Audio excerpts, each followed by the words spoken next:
All right, it's great to have you then in the main timeline, and we're looking forward to this segment, the signs of loneliness and how to foster social connectedness. Please help me welcome Dr. Lori Santos, host of the acclaimed Happiness podcast and professor of psychology at Yale University, and she'll be moderating this discussion. Thank you. Thanks so much, Reddy. And thanks to everyone who's listening today. As mentioned, this segment is on the science of loneliness, how to foster social connection. And the question we're going to be addressing today is, are we all living in an age of loneliness? According to the science, it really seems to be so. Right now in the US, nearly half of adults self-report feeling very lonely a lot of the time. And another sort of striking statistic is that loneliness seems to be increasing in nearly every segment of the population that's been studied, including segments of the population who, at least historically, haven't reported feeling very lonely, like the college students I work with. These days, you see nearly 2/3 of college students reporting being very lonely most of the time. And this has become such a crisis that our Surgeon General, Vivek Murthy, in the US, this doctor who's like the person in charge of sort of thinking about our health and reducing our illness, he's actually targeted loneliness as a huge public health crisis, one that he wants to devote his time to. And that's in part because loneliness doesn't just decrease our flourishing, it also increases our risk of premature death. In fact, some statistics suggest that it might be as bad for us as things like smoking 15 cigarettes a day. And the risk factors for loneliness might be twice that of obesity. And so this is something that I think we really need to deal with. And in fact, we really needed to deal with it back in the day. Surgeon General Murthy started talking about loneliness back in 2019, when I think it was prescient to be thinking about this problem. Now, after COVID-19 has ravaged our global sense of connection, things are feeling even worse, to the point that the World Health Organization has just launched a new task force to combat loneliness. And so these are the puzzles we're going to be tackling today. But of course, there is some good news, which is that we can fix connection. Science has learned a lot about what causes loneliness and the kinds of interventions that we can engage in to feel a little bit more connected and less isolated. And that's what we're going to address today. And the we in this involves my amazing panelists, who I'm excited to introduce you to now. First, Chicago Osawa de Silva, professor of Japanese Studies and Anthropology at Emory University in the US.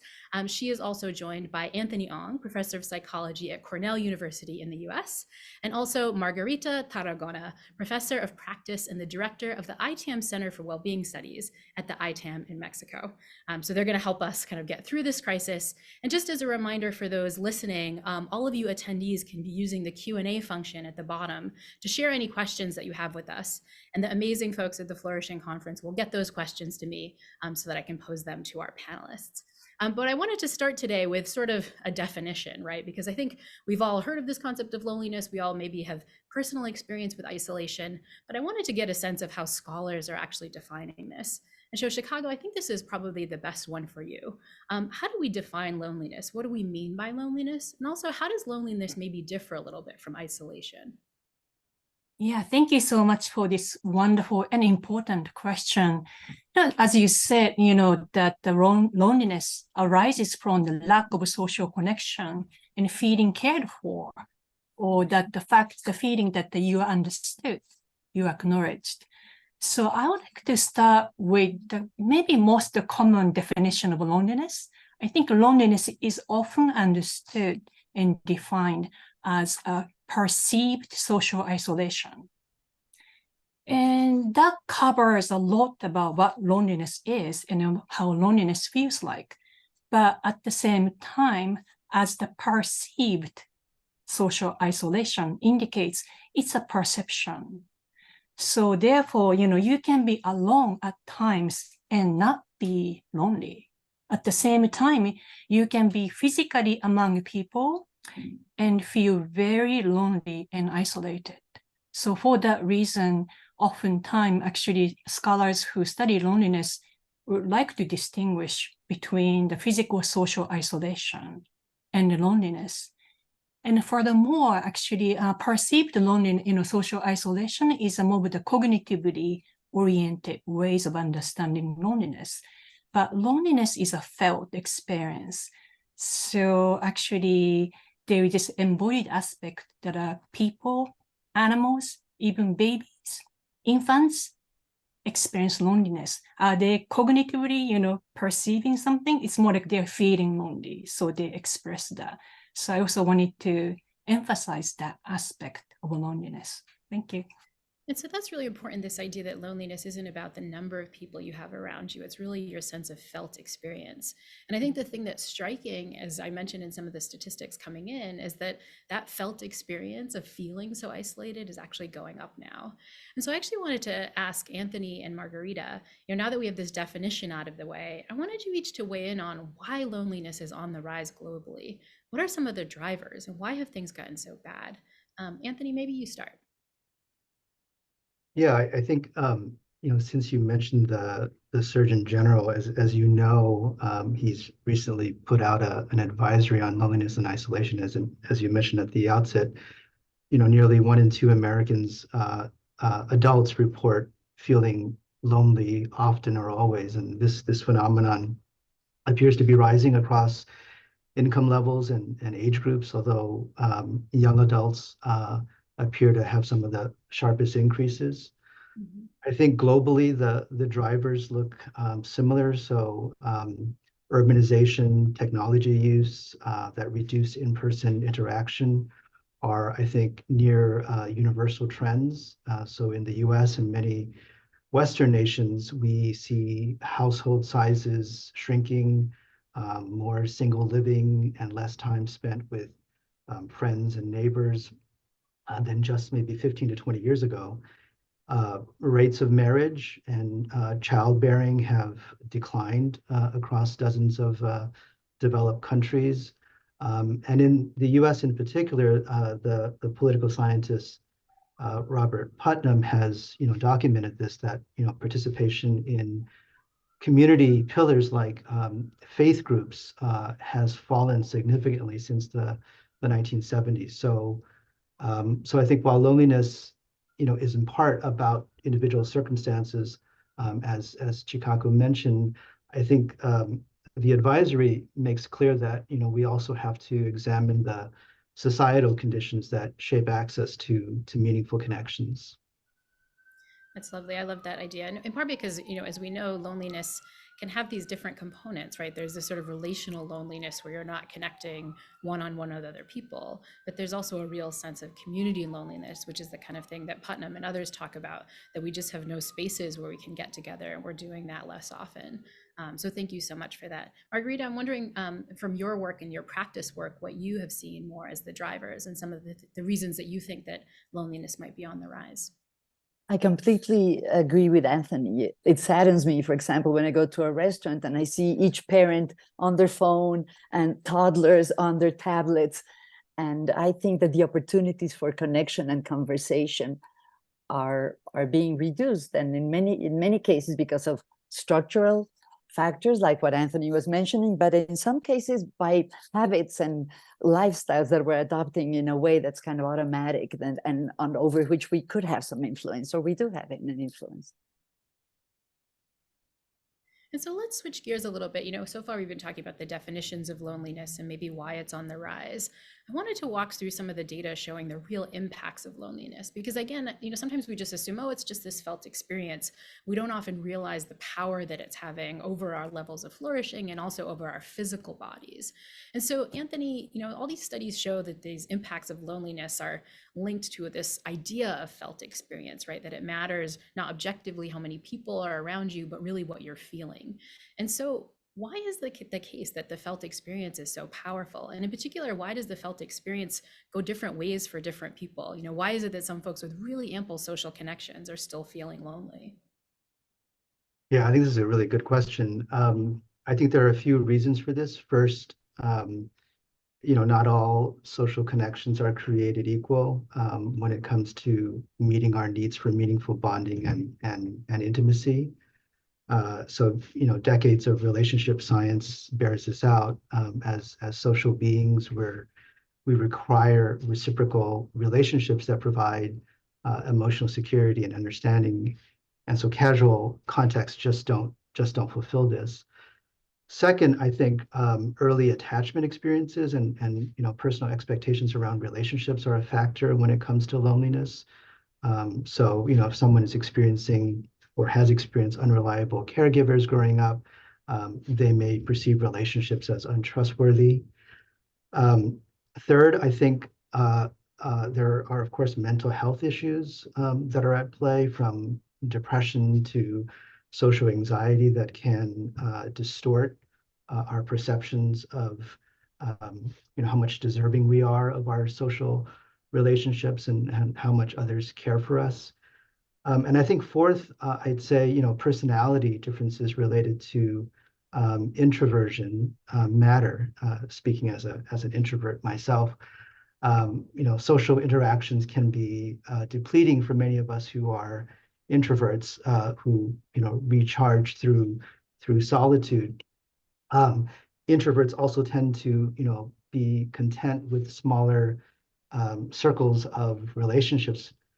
But I think the critical point here is that even introverts can, suffer distressing feelings of loneliness if they feel that their relationships are not, giving them the kind of intimacy that they need.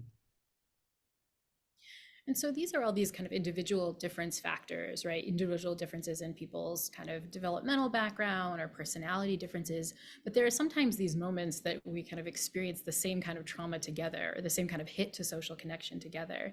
And so, Anthony, I'm curious, how did the COVID-19 pandemic, which kind of hit all of us and sort of affected all of our social connection, what impact has that had? Do we really understand kind of the implications for loneliness that have can come out of this pandemic now that we're kind of getting to the other side?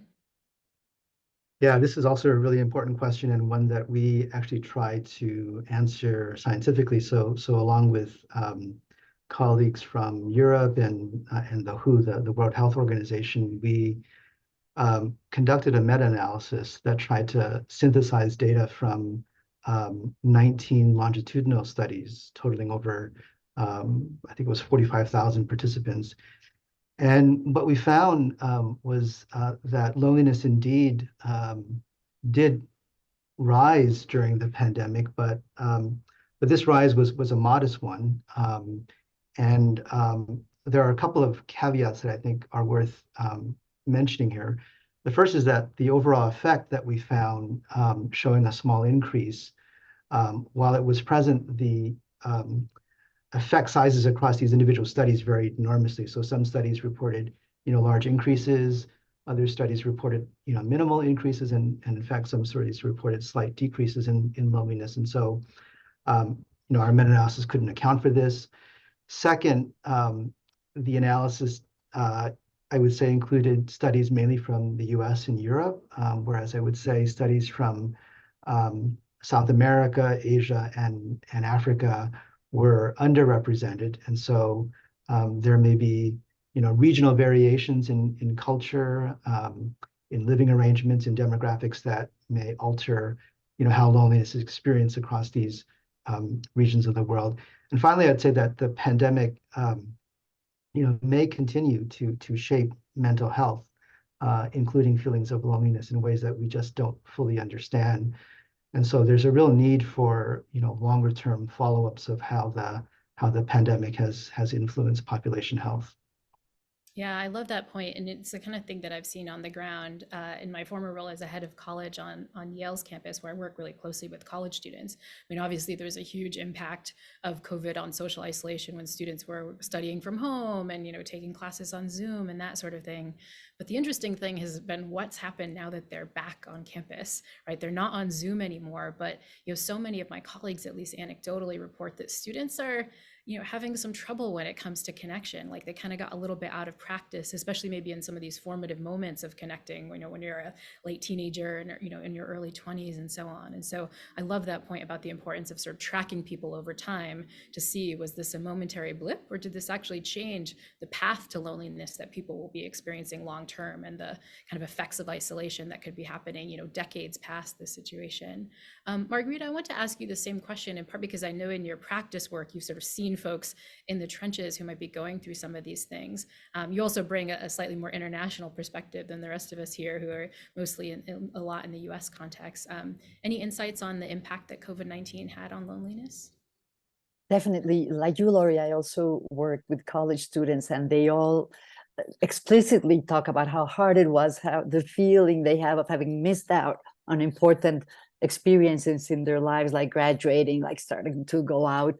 So yes, but my sense from what my students tell me is that it's like riding a bicycle of sorts, that they don't feel so lonely right now. But I think this is one of the issues that Anthony was referring to, that we need better data. Like when I was looking at data from Mexico, there's some data on isolation that both of my colleagues here have mentioned. About 15% of people report that they never get together with groups, either co-workers or family members. But I couldn't find data about the feeling of loneliness. That is such an important aspect. But my anecdotal sense and from my experience is that the loneliness that was experienced during the pandemic is being, overcome. That's great. And it's nice to hear. And I wonder, that sort of raises this interesting question about the different contexts. I wonder if Mexico is a little bit different than what's happening in US college students and so on. It just really shows the need for more data on this. Switching to a slightly different international context, Chicago, you have this lovely book called The Anatomy of Loneliness, and everyone who's listening out there who hasn't read it should really check it out. But it's specifically about loneliness in Japanese society in particular. And so in the book, you use this term, the lonely society, which I found so profound. I'm curious if you'll share what you mean by that, and what are you seeing in your research at the community level? Yeah, thank you so much for the questions. So the reason I use the term like lonely society is for the very fact that, as we all of us are saying today, loneliness is often seen as an individual issue rather than the societal issue, as if it is one kind of mental illness.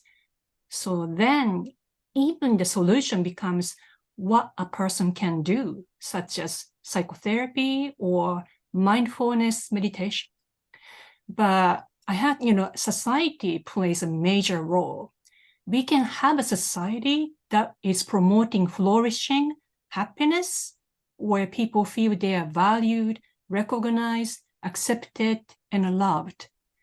We can also have a society that promotes loneliness, like a society in which people feel they are marginalized, not respected, not valued, or being accepted. So when I say lonely society, I'm not talking about the society full of lonely people. That's one level of the societal loneliness, but I'm talking about certain kind of social structures. So, collective social values. What do we value? So if one society values competition, productivity over other things, such as intrinsic value, that we are worthy because we exist, but for what we can do, what we can produce, I think that kind of a society would inevitably lead people to feel alienated and lonely, because as human beings, we get sick, we get old. One day we are going to be a not productive member of society. So if a society is not valuing people who cannot produce much, we are doomed to one day feel loneliness. So I love the societal point also because it connects with some work that Anthony was talking about earlier, this work of Robert Putnam's, who again is this political scientist who's been looking at the social context of loneliness, really generally kind of looking at these population-wide indicators like joining clubs and so on. And in his recent book, The Upswing, he did this deep dive into like what's causing people not to join clubs. And in Chicago, he's finding the same thing that you are, that it seems to be a switch in this sense of moving from a kind of we society to an I society. And he had this lovely indicator of this. He could have looked at this old database of books that kind of digitizes all the books that are out there. And he just analyzed over time how many times we use the first person like singular, like I, versus the like first person plural, like we, right? And he finds that just the amount of times we refer to I has been increasing over time, and it kind of maps onto this kind of decline that we see in joining clubs and so on. And so it's just so nicely makes your point that like this isn't just about kind of our own individual behaviors. This is about the set of values that we have in our societies, and we might be able to have to think about kind of changing these values if we want to fix things around. Margarita, this is relevant for some of your work as well, because I think as we think about changing societal societal values, one of the things that means is it really means changing our thought patterns, right? And maybe changing our beliefs. And I know that you've done some work kind of on these sort of loneliness motivated thoughts and behaviors, with the idea that in practice, we might need to change these if we're going to fix these things around. And so what kinds of mental schemas and beliefs are there when loneliness persists? And maybe what are some hints that we might be able to change some of these around?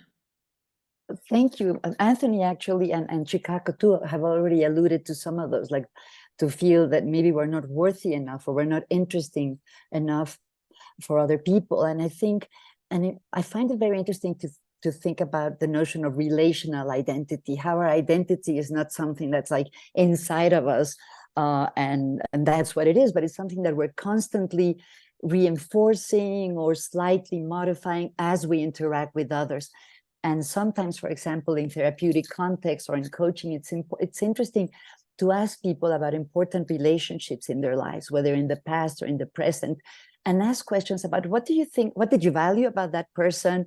Can you tell me an example of a vignette of an anecdote between you that would illustrate what the relationship was like? And what do you think the person valued in you? Sometimes it's harder for us to see our own strengths and our own value than it is to see it through other people's eyes. So I think that in general, both in interpersonal interactions and when we kind of talk with ourselves, to adopt a lens of appreciation and of valuing others and ourselves can be very helpful. And this reminds me of something that Chicago also talked about. It reminds me of the concept of mattering that is so important, like as studied by Isaac Krylotensky, for example, how we need to be valued, to be appreciated, and we need to have opportunities to add value.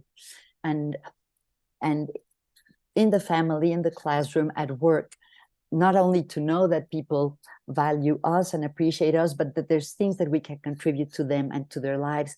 And that goes beyond the productivity of creating things, but what we can add from our experience. I love how Chicago put it, that we're valuable because we exist. And this sort of making sure that you remember your value because you exist is also involved in sort of this idea that we need to kind of reach out to other people. We need to know that we can ask others for help, or that others might value us kind of reaching out to them. And this is actually related to a question that we had come in. Just a reminder for the folks listening, you can send in your questions, and the folks who are monitoring the panel will sort of send them my way. We got a question from someone who asked, I'm a teacher and I've observed that after the pandemic, there are students that isolate themselves and don't integrate to work with their team partners. And this person is wondering, have we on the panel observed sort of similar things, right? That it's our college students who are kind of making the choice to isolate themselves, even in these contexts where they might have sort of had more connection before. Anthony, I'm curious, is this the kind of thing you're seeing on the ground at Cornell? I definitely think that the pandemic has had an impact on the the mental health of students, their ability to interact naturally with one another, and we just don't know what personal circumstances are at play here that prevent people from coming together as much as they would like to. But yes, I do see sort of trends, at least here at Cornell, where students are more and more, I think, or I'd say less and less, finding connections in a way that they normally would have prior to the pandemic. Yeah, I think that, the other thing I'm seeing on the ground too at Yale is that, as we made connection maybe trickier, because as we were noting, we all got out of practice during the pandemic. I think we've also made outside of in real life connection a lot easier. The friction of picking up your phone and entertaining yourself in the dining hall because you're feeling a little nervous to talk to someone is all too easy, right? And we're talking about college students, but I think this is true in real life, for we adults. I'm embarrassed to admit how many times, I've been at a dinner party and, whipped my phone out and looked at something, or been around colleagues and not kind of engaged in real life connection. I'm curious, Margarita and Chicago, are these sort of similar things that you've noticed in your work as well? Yeah. I mean, talking about, I have been teaching at Emory University for maybe 20 over years. And in some way, I feel Emory students are becoming like smarter, you could say. Many people, professors say how amazing Emory students are. At the same time, their ability to work together. Like I always have this component of mini ethnographic group project in my anthropology class. And then increasingly, there are more and more students who really have difficulty working as a team.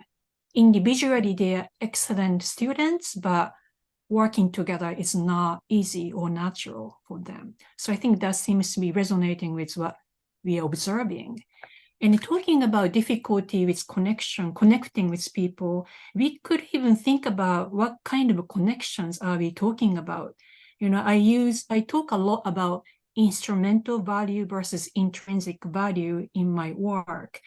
Even connections, I feel sometimes students feel the kind of connections they are encouraged to make are instrumental, something that have this productivity value, but not enough kind of connections, such as doesn't matter who you are, what you can do, but other people accept you and you accept others.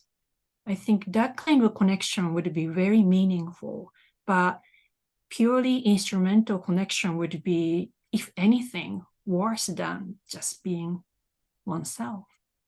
I think that's really important. Margarita, anything to add there? This morning, just coincidentally, I came across a quote by Oscar Wilde, who said that ultimately the bonds of all companionship, whether in marriage or in friendship, are about conversation. And I think about that because as Chikako was mentioning, I think it's very important to offer opportunities, for example, for our students to be in conversation, to get to know one another. And I think that requires an element of presence, of not looking at your phone. But the benefits of a few minutes of being present with 2 or 3 of your classmates discussing your experience, a positive psychology experience, like experiment like the ones that you do, Lori, that I do too. At the end of the term, my students often say that the best part of the whole course was those conversations with other students. So I think that going back to the art or the impulse to be in conversation is very important.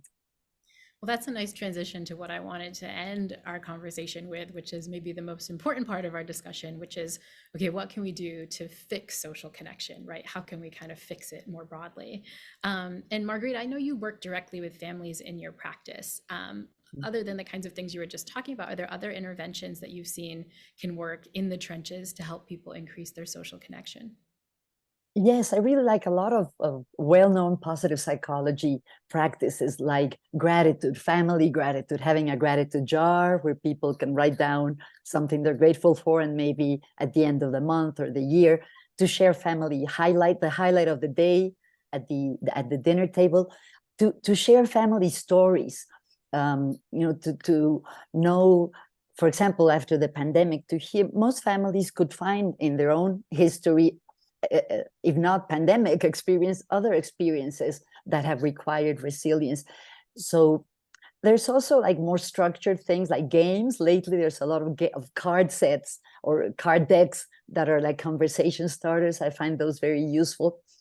So, and I really like the ideas, for example, of Dr. Lee Waters about having a strengths lens to appreciate our family members.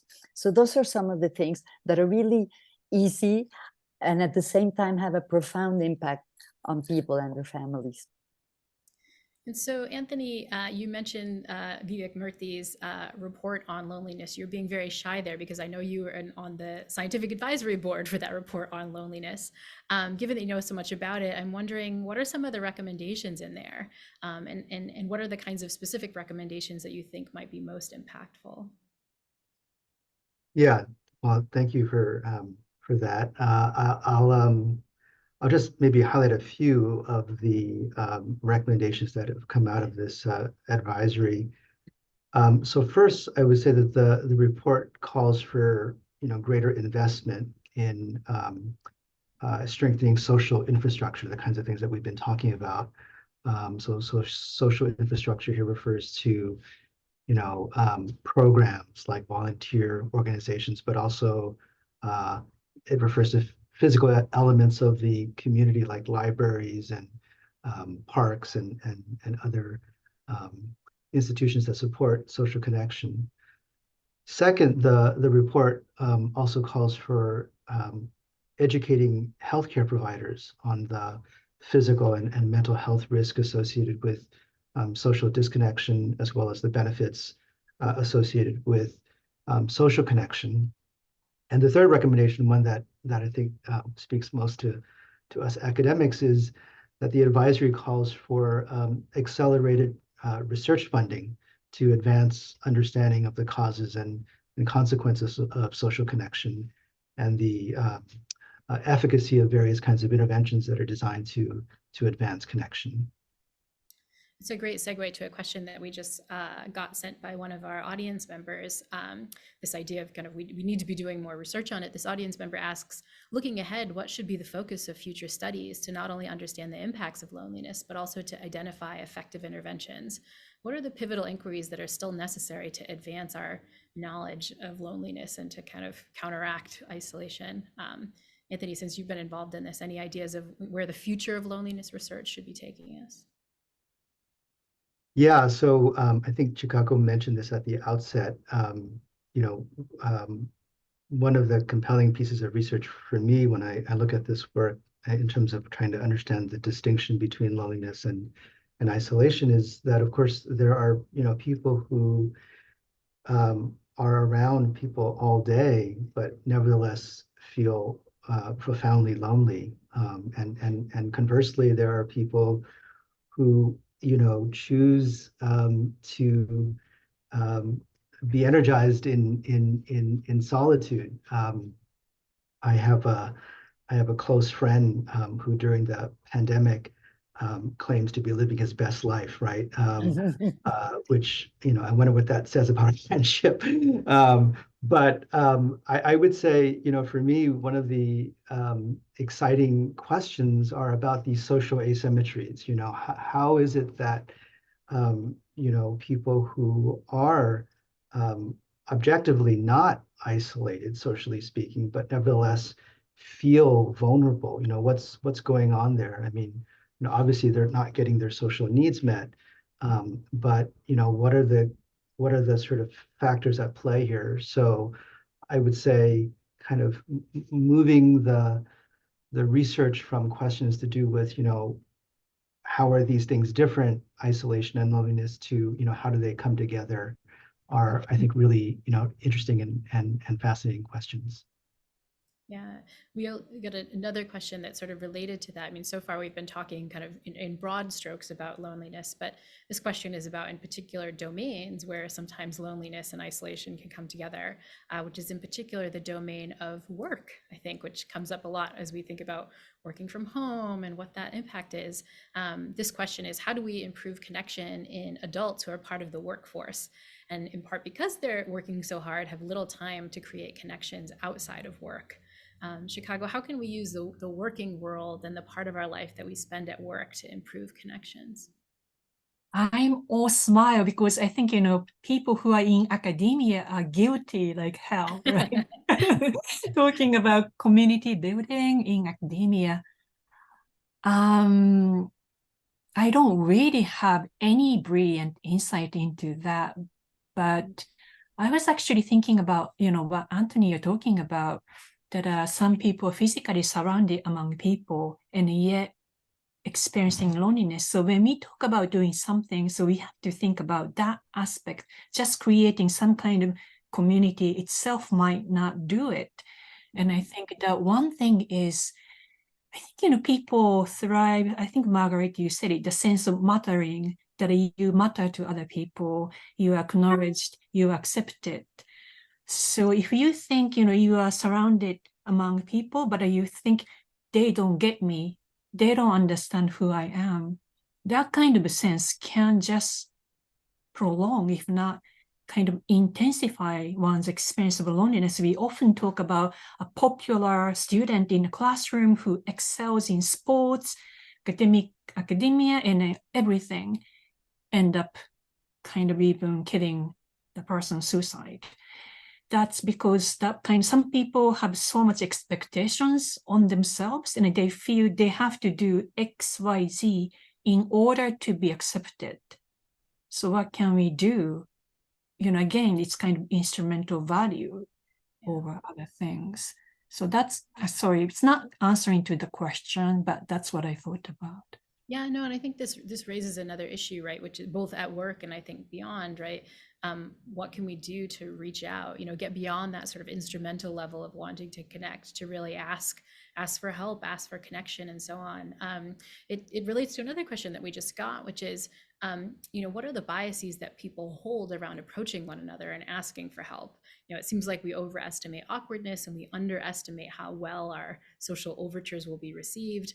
What can we do to help people kind of overcome these awkwardness biases? Margarita, maybe from your work and practice, you might have some insights there.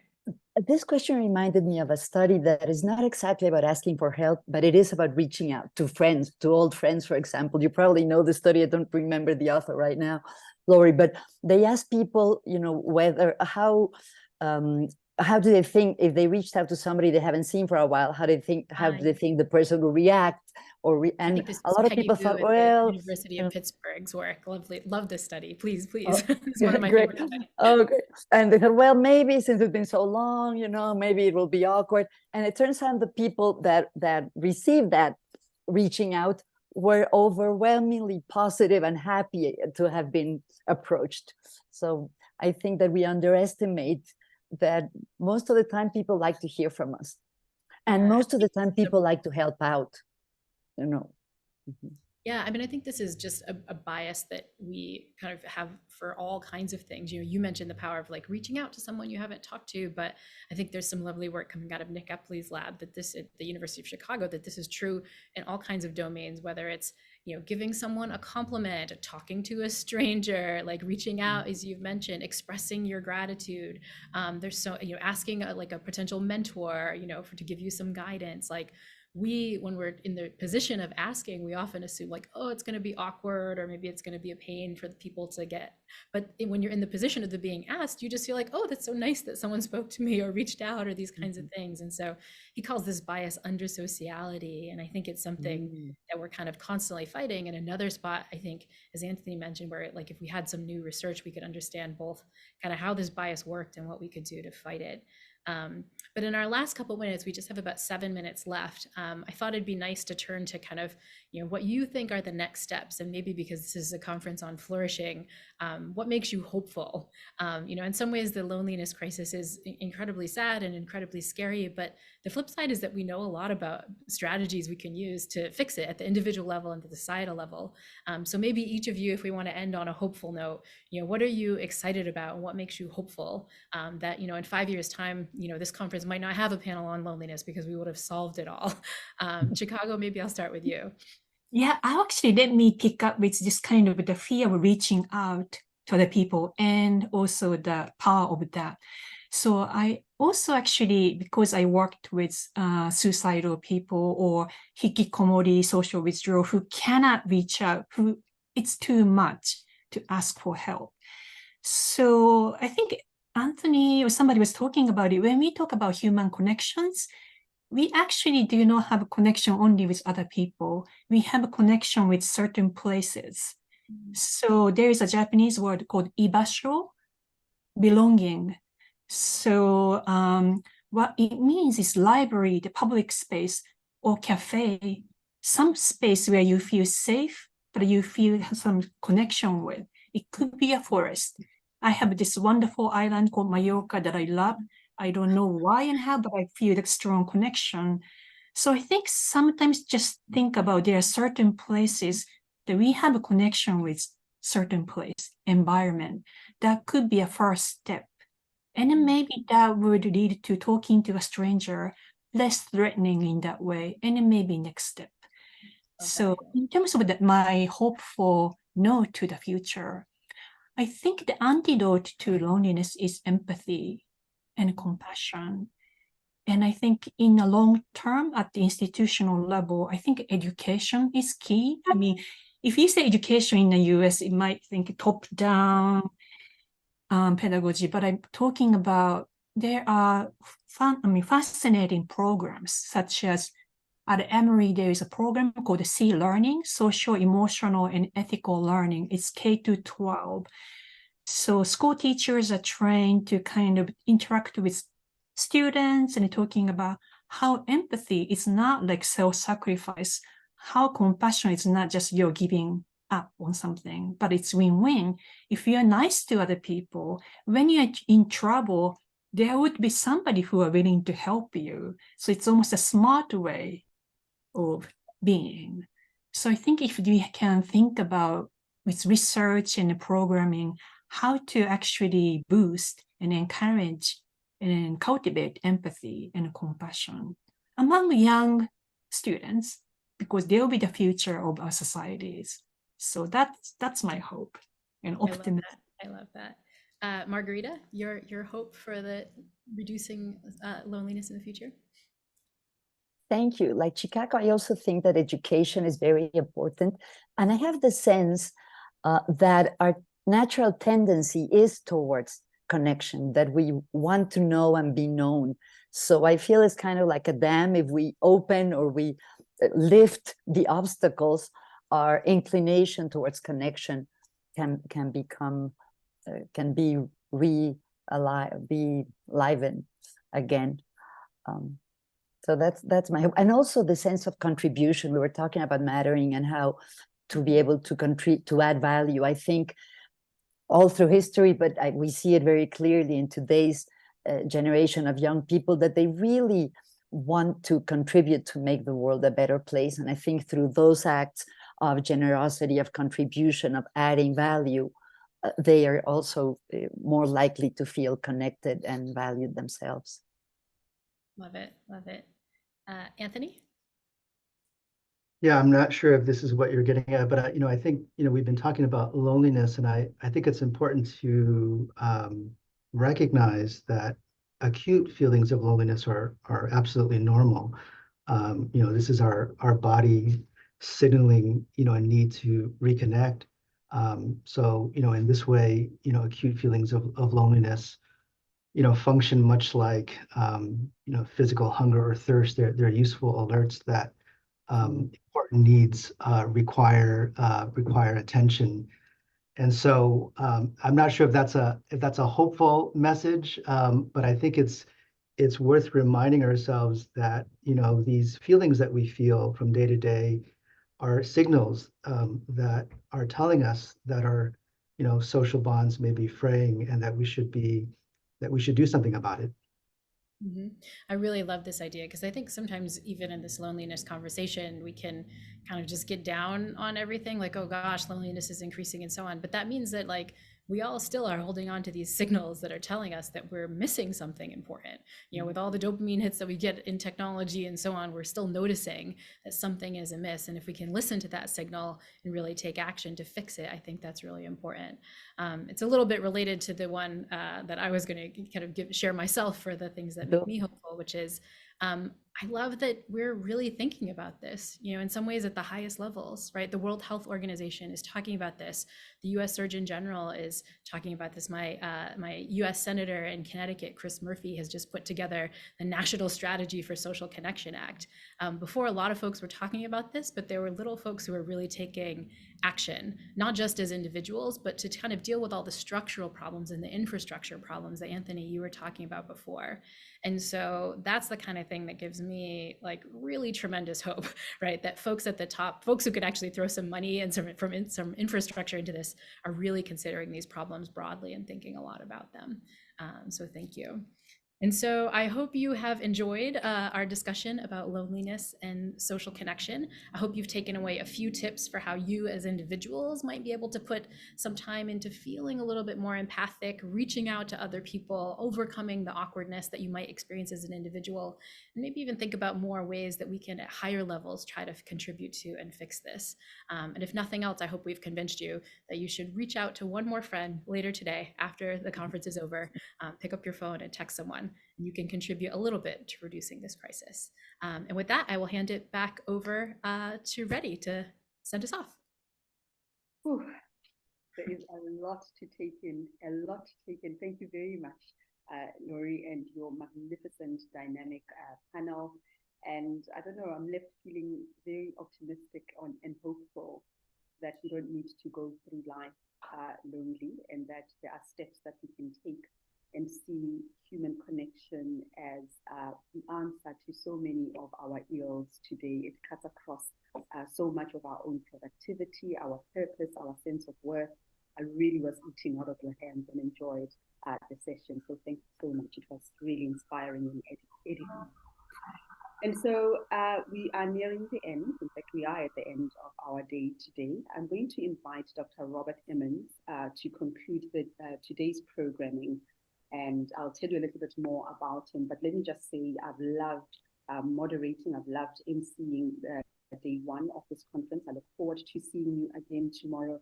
I'm particularly excited to be hearing more about the arts, because that's right up my alley, how the arts promote flourishing amid adversity. We're going to delve into that tomorrow, amongst other exciting themes. A full day, a full program lined up for you tomorrow. But for now, to conclude this day on a very high note, let me welcome Dr. Robert Emmons, who is a trustee of the Templeton World Charity Foundation and is also the chair of the 2023 Global Flourishing Conference Program Advisory Committee. And Dr. Robert, I'd love to know what your takeaways are from today's conversations and presentations.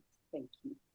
Absolutely. Thank you very much, Reddy. Thank you for all you've done here today in your role as facilitator. You know, you're the fabric that holds all this together, and we're so very fortunate to have you back again this year. So thanks again. Looking forward to the role that you're going to play again tomorrow. So excited for that. And so just thank you for your dedication and commitment and all the work that you put into this. You do an amazing job. We're so grateful.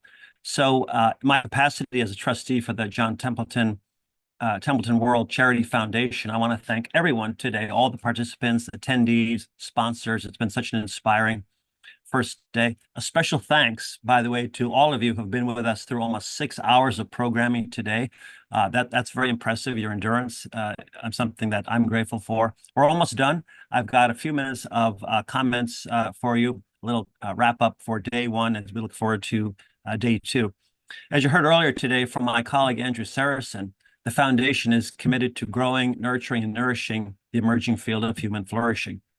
This was a mission that began 4 years ago with the launch of a 5-year strategic framework designed to support new scientific research on what it means to be human and to translate scientific discoveries into practical tools that could have a lasting impact on our capacity to flourish. We all owe Andrew a deep debt of gratitude for his visionary leadership in ushering in the field of human flourishing. We've got a lot of work to go, though. The beginning has been made, the foundation is laid. Now it's up to us to move it forward into the future.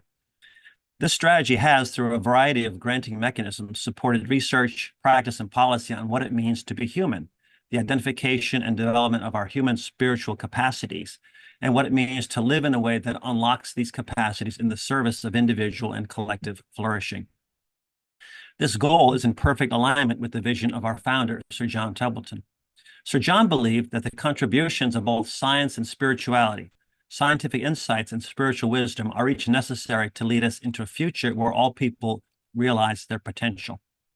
Conferences like this one are vital field-building activities. They serve to create threads of connection between researchers, practitioners, advocates, students, journalists, policymakers, identifying as part of the emerging field of human flourishing, as well as just regular folks with a genuine interest in the topic.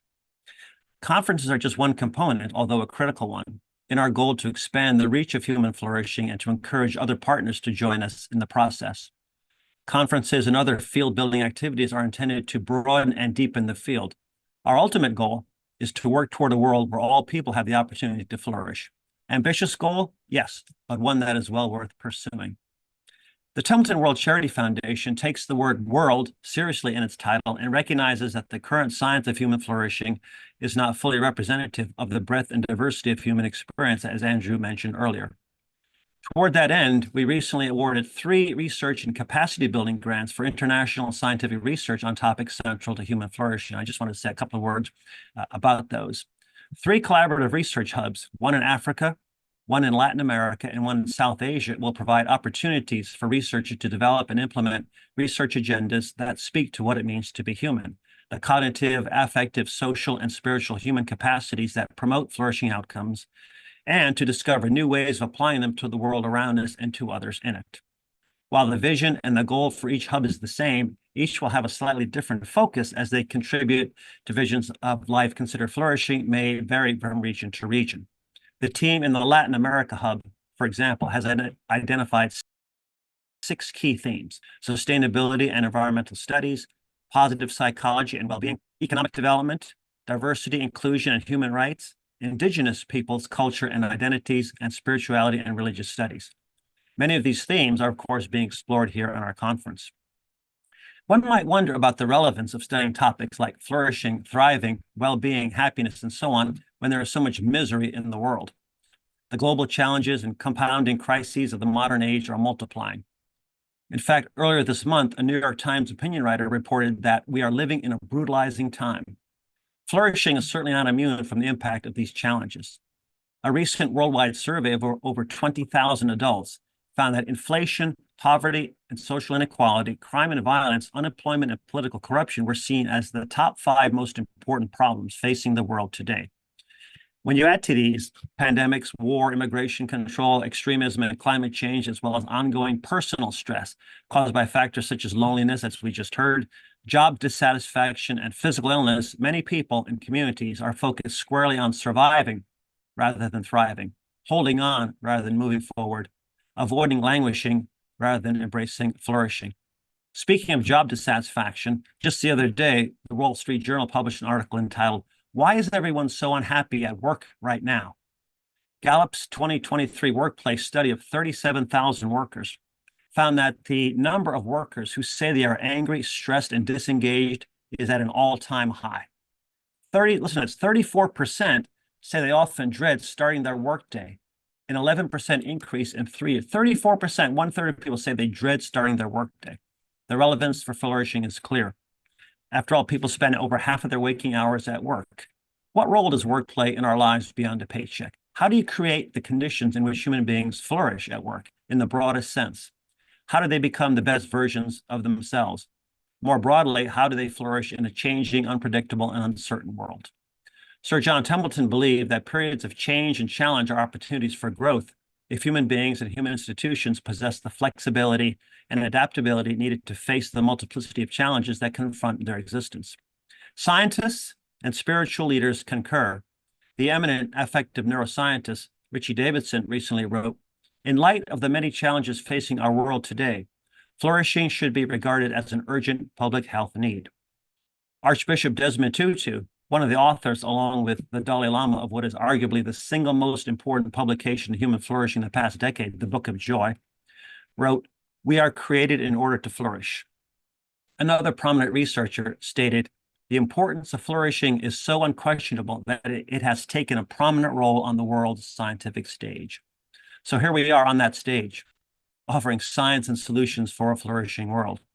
This is, in fact, our conference theme. This is the thread that has connected our sessions today and will again on day 2. For day 2, we've assembled some powerful sections on topics that include how the creative arts can promote flourishing amid adversity, a consideration of the meaning of planetary flourishing and its implications for human flourishing, a discussion of depolarization and pluralism in these polarizing times, and how we might transcend our deep differences to find solutions to the challenges that we collectively face. In addition to these panels, we have poster sessions, spotlight talks, inspirational videos, and you're also going to be hearing from the incoming president of the foundation. It's going to be a great second day. So now we're going to transition. Today's plenary sessions are concluded. We invite you to move into the Abstract Hall Showcase, where posters selected from the 2023 Global Call for Abstracts are on display. Many authors are also online now and will be available to respond to your questions and comments in live time. You can access the poster hall and see all of the 80+ posters by navigating back to the main timeline in the platform. I plan to make my way over there now with all of you to ask questions of this impressive bunch of researchers. After all, they are the future of human flourishing. I hope you'll join me. Lastly, I want to remind you to return to the platform tomorrow for day 2 at 8:30 a.m. Eastern Time, 1:30 p.m. Universal Time. That's 5:30 a.m. my time, Pacific Time, 5:30 a.m. Yikes. But I'm looking forward to what lies ahead. I will see you tomorrow.